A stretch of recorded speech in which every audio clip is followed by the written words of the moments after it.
11.1 शुरू करते हैं। तो इसका पहला सवाल है, जैसा कि संलग्न आकृति में दर्शाया गया है, ये संलग्न आकृति है, ये आयताकार और वर्गाकार दो खेत है, ये आयताकार है, ये वर्गाकार है, इनके परिमाप समान है, यानी कि जितना परिमाप इस वर्गाकार खेत का है उतना ही परिमाप इस आयताकार खेत का है।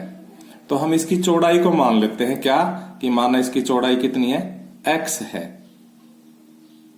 तो किसका क्षेत्रफल अधिक है, तो हम x का मान निकालने के बाद इस आयताकार खेत का भी क्षेत्रफल निकाल लेंगे और इस वर्गाकार खेत का भी क्षेत्रफल निकाल लेंगे। तो हम पहले तो इनकी भुजाएं लिखते हैं, लिखेंगे वर्ग की भुजा, क्या लिखेंगे, वर्ग की भुजा।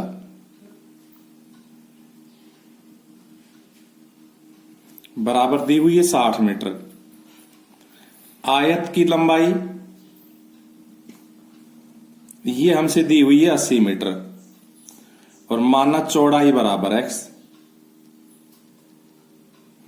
इस प्रकार से इन तीन चीजों की सहायता से हम x का मान निकाल लेंगे, यानी कि आयत की चौड़ाई ज्ञात कर लेंगे। तो हम कहेंगे अकॉर्डिंग टू क्वेश्चन, प्रश्न के अनुसार, अकॉर्डिंग टू क्वेश्चन, प्रश्न के अनुसार आयत का परिमाप या आयताकार खेत का परिमाप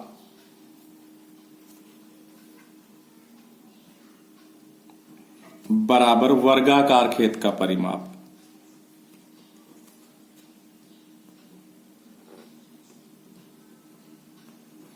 और ये जो हमने रिलेशन लिखा है इसमें हम वैल्यू पुटअप कर देंगे, सूत्र लिख देंगे। तो देखो आयताकार खेत का परिमाप का मतलब आयत का परिमाप होता है 2 लंबाई प्लस चौड़ाई और वर्ग का परिमाप होता है 4 गुणा भुजा।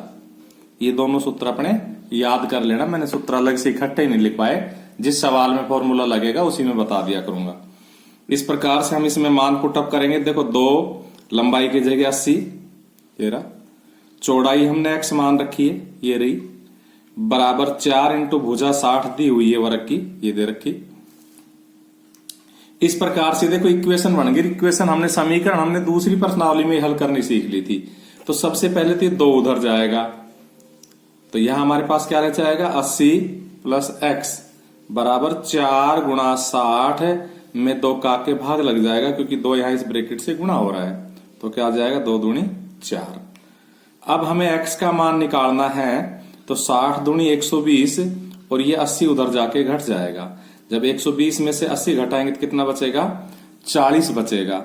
इस प्रकार से हमारे आयताकार खेत की चौड़ाई भी आ गई, कितनी, 40 मीटर।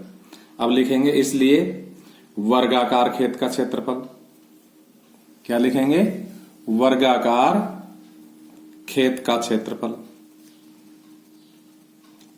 तो देखो वर्गाकार खेत का क्षेत्रफल क्या हो जाएगा, भुजा स्क्वायर, क्योंकि वर्ग का क्षेत्रफल भुजा स्क्वायर होता है। तो ये सूत्र भी आप याद कर लेना। इसमें 4 सूत्र आ गए पहले सवाल में, 3 तो लिख चुका, चौथा आयताकार खेत का क्षेत्रफल में लिखेंगे। तो देखो वर्ग की भुजा है 60, तो 60 का स्क्वायर, 60 का स्क्वायर मतलब 60 गुणा 60 है, यानी कि 6 छिंगड़े 36 और 2 जीरो वर्ग मीटर। फिर लिखेंगे आयताकार खेत का क्षेत्रफल,